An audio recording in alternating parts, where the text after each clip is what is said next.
एक दिन मदीना में एक सहाबी फौत हुए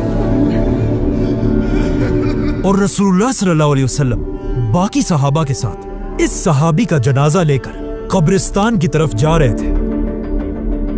लेकिन एक आदमी आप सल्लल्लाहु अलैहि वसल्लम का छुप छुप कर पीछा कर रहा था और आहिस्ता आहिस्ता आप सल्लल्लाहु अलैहि वसल्लम के करीब होने की कोशिश कर रहा था। जैसे ही मुसलमान कब्रिस्तान पहुंचे, ये आदमी सीधा आकर आप सल्लल्लाहु अलैहि वसल्लम के पीछे बैठा। लेकिन अचानक आप सल्लल्लाहु अलैहि वसल्लम समझ गए कि ये आदमी चाहता क्या है और आप सल्लल्लाहु अलैहि वसल्लम ने अपनी कमर से चादर हटा दी। इस आदमी ने आप सल्लल्लाहु अलैहि वसल्लम की कमर पर एक निशान देखा और ये देखते ही वो आदमी रोने लगा। ये देखकर सब मुसलमान हैरान थे कि ये हो क्या रहा है। इसीलिए आप सल्लल्लाहु अलैहि वसल्लम ने इस आदमी से पूछा कि बताओ तुम कौन हो और तुम्हारी कहानी क्या है। उस आदमी ने अपनी कहानी शुरू की और कहा, मैं मदीना में एक यहूदी का आम सा गुलाम हूं, लेकिन मैं हमेशा से ऐसा गुलाम नहीं था, बल्कि मेरा ताल्लुक दुनिया की सुपर पावर पर्शियन एम्पायर से।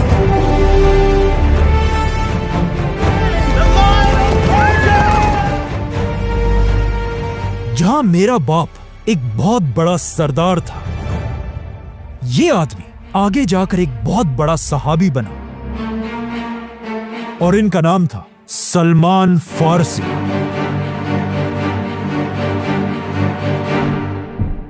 हजरत सलमान फारसी पर्शियन एम्पायर के एक सरदार के घर में पैदा हुए, इसीलिए उन्होंने बचपन से कोई काम नहीं किया था और एक शहजादे की तरह अपनी जिंदगी गुजारते थे, जहां वो सारा दिन अपने खुदा आग की इबादत किया करते थे। क्योंकि उस जमाने में पर्शियन एम्पायर का रिलीजन ज़ोरास्ट्रियन था, जिसमें लोग आग को पूजते हैं। इसीलिए हजरत सलमान फारसी भी इसी आग की इबादत करते थे। जब सलमान फारसी जवान हुए, एक दिन उनके बाप ने उन्हें घर से बाहर किसी काम पे भेजा। रास्ते में उन्हें एक बिल्डिंग नजर आई और उस बिल्डिंग से कुछ अजीब आवाजें आ रही थी। जब वो इस बिल्डिंग के अंदर गए, उन्होंने देखा कि कुछ क्रिश्चियंस अपने खुदा की इबादत कर रहे थे। हजरत सलमान को उनकी आवाज और इबादत करने का तरीका बहुत पसंद आया। उन्होंने अपना सारा दिन इसी चर्च में गुजारा और यहीं पर उन्होंने अपना रिलीजन छोड़कर क्रिश्चियनिटी कबूल की। और वो इतना इंप्रेस हुए कि उन्होंने इन क्रिश्चियन से कहा कि मुझे बताओ ये रिलीजन आया कहां से है। उन क्रिश्चियंस ने हजरत सलमान फारसी से कहा कि अगर आपने सही क्रिश्चियनिटी सीखनी है तो आपको पर्शियन एम्पायर छोड़कर रोमन एम्पायर की तरफ जाना होगा।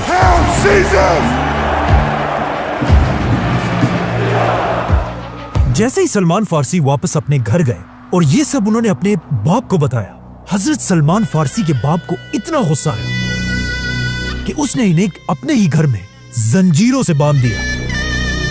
लेकिन सलमान फारसी अपना माइंड बना चुके थे।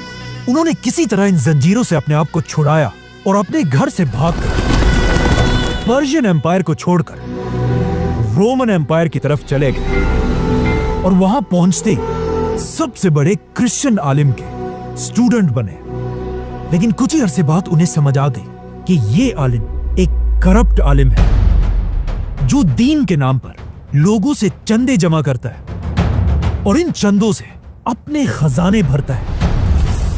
कुछ ही अरसे बाद जब ये आलिम मर गया और लोग जमा होकर उन्हें बहुत इज्जत से दफना रहे थे, हजरत सलमान ने उस आलिम के सारे खजाने लोगों के सामने खोल दिए और इस आलिम को सबके सामने एक्सपोज कर दिया।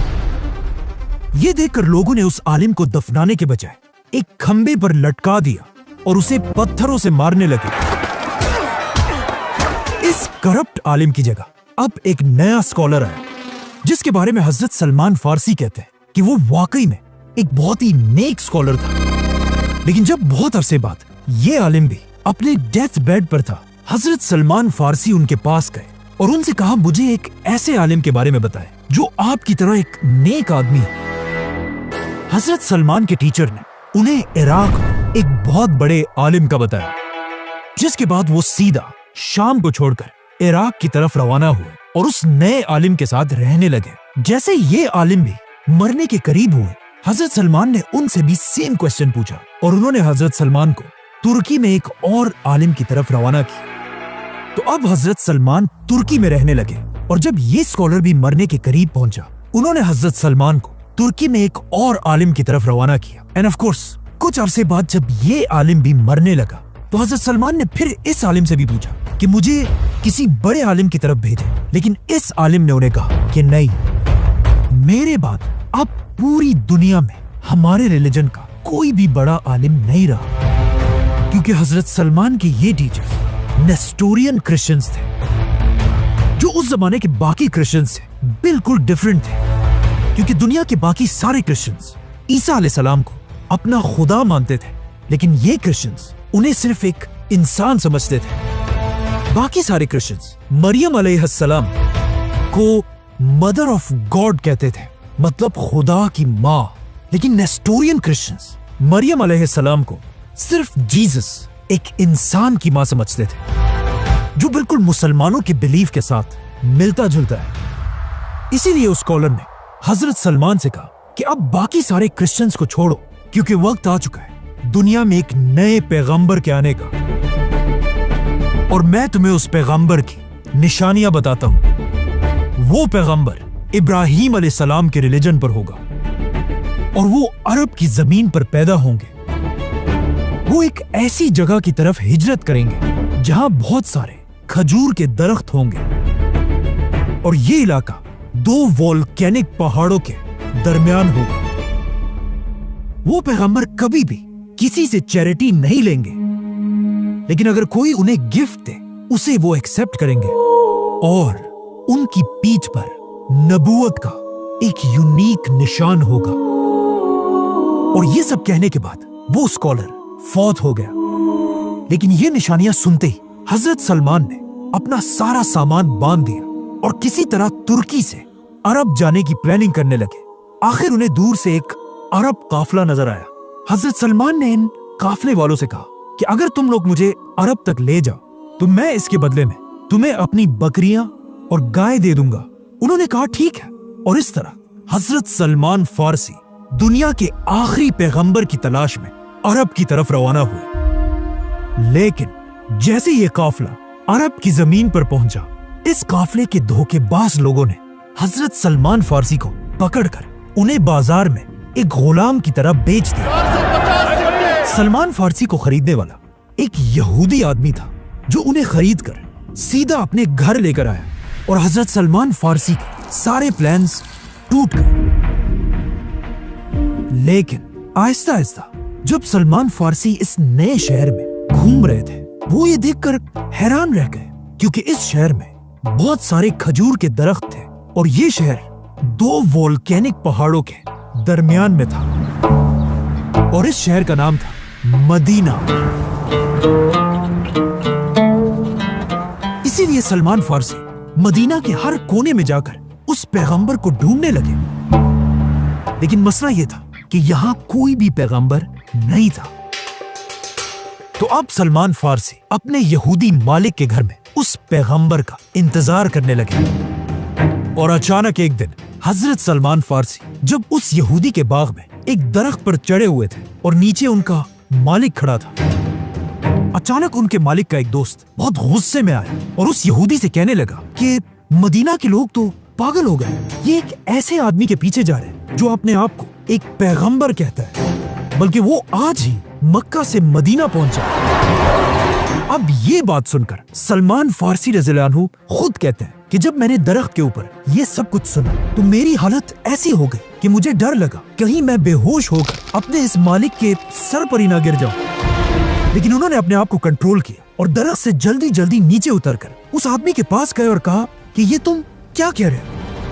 हजरत सलमान की ये एक्साइटमेंट देखकर उनके यहूदी मालिक को गुस्सा आया। उन्होंने हजरत सलमान को जोर से मुक्का मारा और कहा, ऐ गुलाम, तुम्हारा इससे क्या लेना देना, जाओ अपना काम करो। लेकिन सलमान फारसी रज़ियल्लाहु अन्हु को समझ आ गई थी कि यही वो पैगंबर है जिसका मुझे मेरे टीचर ने बताया था। लेकिन अब भी कुछ निशानियां बाकी थी।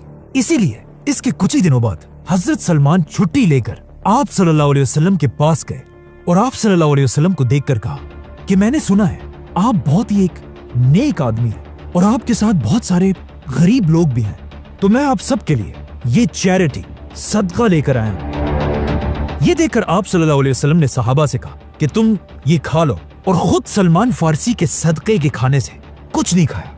जिस पर सलमान फारसी ने अपने दिल में कहा कि चलो एक निशानी तो पूरी हो गई। अब यहाँ पर एक बहुत ही इंटरेस्टिंग क्वेश्चन है कि आखिर आप सल्लल्लाहु अलैहि वसल्लम सदका क्यों नहीं लेते थे? क्योंकि कुछ स्कॉलर्स समझते हैं अगर आप सल्लल्लाहु अलैहि वसल्लम सदका एक्सेप्ट कर लेते तो फिर ऑफ कोर्स हर आदमी अपना सारा सदका सिर्फ और सिर्फ आप सल्लल्लाहु अलैहि वसल्लम और उनके खानदान को देता और बाकी सहाबा को कोई कुछ ना देता। इसीलिए आप सल्लल्लाहु अलैहि वसल्लम और उनका खानदान कभी भी किसी से चैरिटी नहीं लेता था। तो आप सलमान फारसी वापस अपने घर आए और कुछ दिनों बाद कुछ और चीजें जमा करके दोबारा आप सल्लल्लाहु अलैहि वसल्लम के पास गए और फिर उनके सामने खाने की चीजें रखी, लेकिन इस बार उन्होंने कहा यह सदका नहीं बल्कि गिफ्ट है। तो ये सुनकर आप सल्लल्लाहु अलैहि वसल्लम ने हजरत सलमान के गिफ्ट को बाकियों को भी खिलाया और खुद भी खाया, और सलमान फारसी ने सोचा कि दूसरी निशानी भी पूरी हो गई। अब सिर्फ एक ही निशानी रहती थी,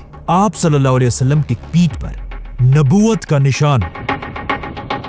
लेकिन हजरत सलमान हैरान थे कि अब वो आखिर ये निशान देखेंगे कैसे, और ऑफ कोर्स पूछ भी नहीं सकते थे क्योंकि आप सल्लल्लाहु अलैहि वसल्लम के आसपास हजरत उमर और बाकी सहाबा हर टाइम तलवार लेकर खड़े रहते थे। आखिर हिजरत के कुछ ही अरसे बाद मदीना में पहला सहाबी फौत हो गया और इस सहाबी के जनाजे में सहाबा के साथ आप सल्लल्लाहु अलैहि वसल्लम भी शामिल थे। इसीलिए इसी दिन हजरत सलमान फारसी आप सल्लल्लाहु अलैहि वसल्लम का छुप छुप कर पीछा करने लगे। लेकिन जैसे ही वो आप सल्लल्लाहु अलैहि वसल्लम के करीब पहुंचे, आप सल्लल्लाहु अलैहि वसल्लम ने खुद ही अपनी कमर से चादर हटा दी और सलमान फारसी रज़ियल्लाहु अन्हु ने देखा कि आप सल्लल्लाहु अलैहि वसल्लम की पीठ पर वही निशान था जिसका उनके टीचर ने उन्हें बताया था। और ये देखकर हजरत सलमान फारसी रोने लगे और इसी कब्रिस्तान में सलमान फारसी रज़ियल्लाहु अन्हु ने अपनी पूरी कहानी आप सल्लल्लाहु अलैहि वसल्लम को सुनाई। वो सलमान फारसी जो किसी जमाने में आग की इबादत किया करता था, उसके बाद एक बहुत बड़ा क्रिश्चियन स्कॉलर बना और अब उन्होंने फाइनली इस्लाम कबूल कर लिया। लेकिन जैसे ही उन्होंने इस्लाम कबूल किया, उसके कुछ ही अरसे बाद इस्लाम की पहली जंग का वक्त आया, जंगे बदर। अब एक तरफ जब मुसलमान बदर में बहादुरी से लड़ रहे थे, हजरत सलमान इस जंग के बजाय मदीना में अपने मालिक के घर में थे और उनका दिल तो बहुत चाह रहा था बदर की जंग में जाने के लिए, लेकिन उनके यहूदी मालिक ने उन्हें इजाजत नहीं दी। बल्कि जंगे बदर के बाद जब जंगे ओहद का वक्त आया, तब भी उनके मालिक ने उन्हें जंग में जाने की इजाजत नहीं दी। लेकिन आखिर बदर और ओहद की जंगों के बाद एक दिन रसूलुल्लाह सल्लल्लाहु अलैहि वसल्लम ने हजरत सलमान को अपने पास बुलाया और उनसे कहा, जाओ और अपने यहूदी मालिक से अपनी आजादी की कीमत पूछो। इस वक्त मदीना के यहूदी मुसलमानों से नफरत करते थे और मुसलमानों की इस मदीना की रियासत को हर तरह कमजोर करने की कोशिश करते रहते थे। और जब मुसलमान इनसे कुछ खरीदते थे, यहूदी उसे डबल और ट्रिपल प्राइस में बेचते थे। जैसे कि हजरत उस्मान ने एक आम सा कुआं एक यहूदी से बहुत ही महंगा खरीदा था, तो अब जब हजरत सलमान अपने यहूदी मालिक के पास आए, तो उन्होंने भी मुसलमानों को कमजोर करने के लिए हजरत सलमान की प्राइस 40 ओकिया सोना बताया, जो आज करोड़ों रुपए बनते हैं। और इसके अलावा 300 खजूर के दरख्त। जब आप सल्लल्लाहु अलैहि वसल्लम को इस कीमत का पता चला, उन्होंने अपने सारे सहाबा से कहा कि अपने भाई सलमान की मदद करो। सारे सहाबा ने मिलकर हजरत सलमान को खजूर के पौधे दिए, यहां तक कि 300 खजूर के पौधे जमा हो गए, जिसमें सबसे ज्यादा पौधे ऑफ कोर्स हजरत उस्मान रज़ियल्लाहु अन्हु ने दिए थे। बल्कि इन 300 दरख्तों के लिए जमीन भी हजरत उस्मान ने अपने पैसों से खरीदी थी, जिसके बाद रसूलुल्लाह सल्लल्लाहु अलैहि वसल्लम ने उस यहूदी को सोना भी दिया। और इस तरह हजरत सलमान फारसी मुसलमानों की मदद से आजाद कर दिए गए। और हजरत सलमान, जो असल में पर्शियन एम्पायर से थे, अब उन्हें मदीना में सिटीजनशिप मिली। मतलब उस जमाने में एक आम मुसलमान को आसानी से मदीना की सिटीजनशिप मिल जाती थी। लेकिन आजकल के अरब मुमालिक में कोई भी मुसलमान नेशनैलिटी लेने का सोच भी नहीं सकता। जैसे ही सलमान फारसी आजाद हुए, मुसलमानों की तीसरी बड़ी जंग का वक्त आया, जंगे खंदक। जब मक्का का सरदार अबू सुफियान 10,000 की फौज लेकर मदीना पर हमले की तैयारी कर रहा था, जब इसकी खबर मदीना तक पहुंची, आप सल्लल्लाहु अलैहि वसल्लम ने सारे सहाबा को जमा किया और उन सब से पूछा कि हम इस 10,000 की फौज से अपने मदीना को कैसे डिफेंड कर सकते हैं। जिस पर सब सहाबा अपनी राय देने लगे, लेकिन इनमें ऐसी एक भी राय नहीं थी जो 10,000 की फौज से मदीना को बचा सके। आखिर इस महफिल में एक सहाबी की आवाज आई, जिन्होंने कहा कि मेरे पास एक आइडिया है। आज से बहुत साल पहले जब मैं सुपर पावर पर्शियन एम्पायर में रहता था, और जब भी कोई बड़ी फौज हम पर हमला करती थी, हम अपने आप को बचाने के लिए अपने शहर के बाहर एक खंदक, ट्रेंच खोदा करते थे, ताकि चाहे दुश्मन जितना भी बड़ा हो, वो इस खंदक को क्रॉस ना कर सके। ये इतना नया आइडिया सुनकर सारे सहाबा आप सल्लल्लाहु अलैहि वसल्लम की तरफ देखने लगे। आप सल्लल्लाहु अलैहि वसल्लम ने अपना सर उठाया और वो मुस्कुरा रहे थे, जिससे सबको समझ आ गई कि ये जंग खंदक की जंग होगी।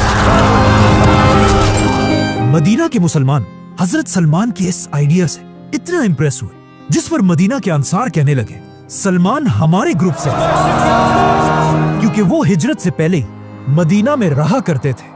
लेकिन मदीना के मुहाजिरीन ने कहा कि नहीं, सलमान हम सबसे पहले ही पर्शियन एम्पायर से हिजरत करके मदीना आया था, मतलब वो हम मुहाजिरीन में से है। जिस पर रसूलुल्लाह सल्लल्लाहु अलैहि वसल्लम ने फरमाया कि सलमान ना अंसार से है और ना मुहाजिरीन से, बल्कि सलमान हमारे अहले बैत से है। ये सुनकर हजरत सलमान फारसी बहुत खुश हुए, क्योंकि कुछ अरसा पहले वो मदीना के एक आम से गुलाम थे और अब आप सल्लल्लाहु अलैहि वसल्लम ने अपनी ही फैमिली का हिस्सा बना दिया था। जिसके बाद सलमान फारसी रज़ियल्लाहु अन्हु के आइडिया से मुसलमान जंगे खंदक जीत गए। इसी जंग में आप सल्लल्लाहु अलैहि वसल्लम ने हजरत सलमान फारसी से यह भी फरमाया कि जब मुसलमान तुम्हारे इलाके पर्शियन एम्पायर को फतह करेंगे, तुम भी मुसलमानों की उसी फौज में शामिल हो गए। जंगे खंदक के बाद आप सल्लल्लाहु अलैहि वसल्लम ने हजरत सलमान को एक और सहाबी अबू दरदा रज़ियल्लाहु अन्हु का भाई बनाया, जो खुद भी सलमान फारसी की तरह एक बहुत ही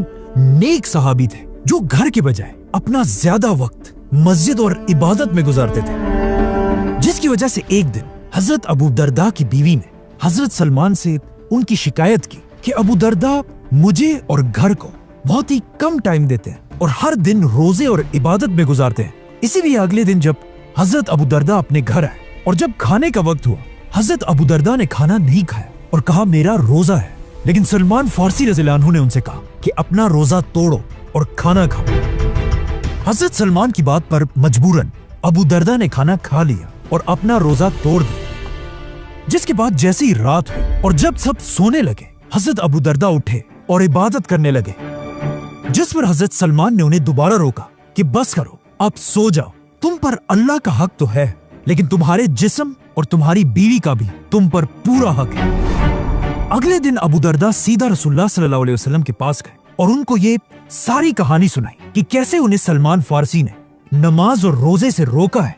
लेकिन आप सल्लल्लाहु अलैहि वसल्लम ने भी अबू दरदा से कहा कि सलमान ने बिल्कुल सच कहा है। हजरत सलमान की इसी जहानत की वजह से हजरत अली रज़ियल्लाहु अन्हु उन्हें अपने दौर का लुकमान हकीम कहते थे और रसूलुल्लाह सल्लल्लाहु अलैहि वसल्लम ने भी हजरत सलमान को अपने क्लोज एडवाइजर्स में से बनाया था। बल्कि जब रसूलुल्लाह सल्लल्लाहु अलैहि वसल्लम पहली बार दुनिया के सारे बादशाहों की तरफ लेटर्स भेजकर उन्हें इस्लाम की दावत दे रहे थे, उस वक्त के पर्शियन बादशाह खुसरो की तरफ लेटर भी हजरत सलमान ने ही लिखा था। बल्कि हजरत सलमान फारसी ने आप सल्लल्लाहु अलैहि वसल्लम की जिंदगी में ही पहली बार कुरान फारसी जबान में लिखना शुरू किया था। और इस तरह हजरत सलमान फारसी रज़ियल्लाहु अन्हु आप सल्लल्लाहु अलैहि वसल्लम के आखिरी दिन तक उनके सबसे करीबी दोस्तों में से रहे। बल्कि सिर्फ यहां तक नहीं, आप सल्लल्लाहु अलैहि वसल्लम की वफात के बाद भी हजरत सलमान खिलाफत के सबसे बड़े जनरल्स में से थे। यहां तक कि जब हजरत उमर मुसलमानों के खलीफा बने रसूलुल्लाह सल्लल्लाहु अलैहि वसल्लम की हदीस पूरी होने का टाइम आ चुका था, क्योंकि हजरत उमर ने जब पर्शियन एम्पायर के कैपिटल पर हमला करने का फैसला किया, उन्होंने हजरत सलमान फारसी को भी इसी फौज में जाने का हुक्म दिया। तो अब सलमान फारसी रज़ियल्लाहु अन्हु, जो इससे बहुत साल पहले पर्शियन एम्पायर को छोड़कर मदीना की तरफ आए थे, अब मदीना की फौज का जनरल बनकर वापस पर्शियन एम्पायर की तरफ रवाना हुए। बल्कि कहा जाता है, जब भी मुसलमान पर्शियन एम्पायर के किसी किले को फतह करने जाते थे, पहले उस किले के लोगों से हजरत सलमान फारसी उन्हीं की जबान में बात किया करते थे और उन्हें कहा करते थे कि अगर तुम भी इस्लाम कबूल करोगे तो मुसलमान तुम्हें उतनी इज्जत देंगे जितनी मुझे देते हैं, क्योंकि मुसलमानों की खिलाफत में हर मुसलमान की इज्जत सिर्फ इस्लाम से होती है, किसी रंग, कंट्री या नस्ल से नहीं। लेकिन जब उन्होंने सलमान फारसी की बात नहीं मानी, सलमान फारसी रज़ियल्लाहु अन्हु ने मुसलमानों की पूरी फौज के साथ पर्शियन एम्पायर के कैपिटल पर हमला किया और उसे फतह कर लिया, जिसके बाद हजरत उमर ने हजरत सलमान को पूरी पर्शियन एम्पायर के कैपिटल का गवर्नर बना दिया, जहां उनकी तनख्वाह 5000 गोल्ड कॉइन्स थी। लेकिन वो अपनी इस पूरी तनख्वाह को हमेशा गरीबों में बांट दिया करते थे। और इतनी ताकत मिलने के बाद भी हजरत सलमान के पास अपना घर भी नहीं था। अब हजरत सलमान की उम्र भी बहुत ज्यादा हो चुकी थी, लेकिन फिर भी वो इंसाफ के लिए पूरी खिलाफत में किसी से नहीं डरते थे। यहां तक कि एक दिन मदीना में हजरत उमर सारे मुसलमानों को जमा करके उनके सामने खुतबे के लिए खड़े हुए।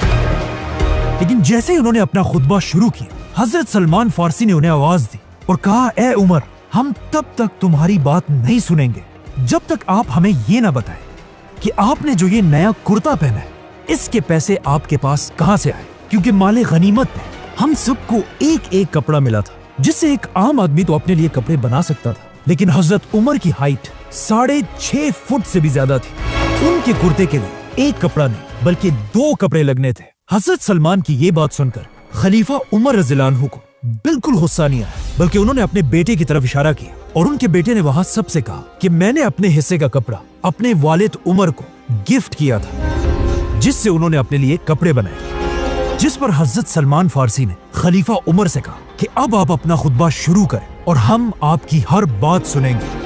और आखिर हजरत उस्मान रज़ियल्लाहु अन्हु की खिलाफत में हजरत सलमान फारसी उसी पर्शियन एम्पायर में जहां वो पैदा हुए थे बीमार पड़ गए और अपनी जिंदगी के आखिरी दिन उन्होंने अपनी बीवी को अपने पास बुलाया और कहा, मेरी बेड के चारों तरफ एक अच्छी सी परफ्यूम डाल दो और जाकर घर के सारे दरवाजे खोल दो, क्योंकि मेरे पास कुछ बहुत ही इंपॉर्टेंट मेहमान आने वाले हैं, फरिश्ते। इस तरह सलमान फारसी, जो किसी जमाने में पर्शियन एम्पायर को छोड़कर छुप कर भागे थे, अब उसी पर्शियन एम्पायर के गवर्नर बनकर दुनिया से चले गए। सब्सक्राइब।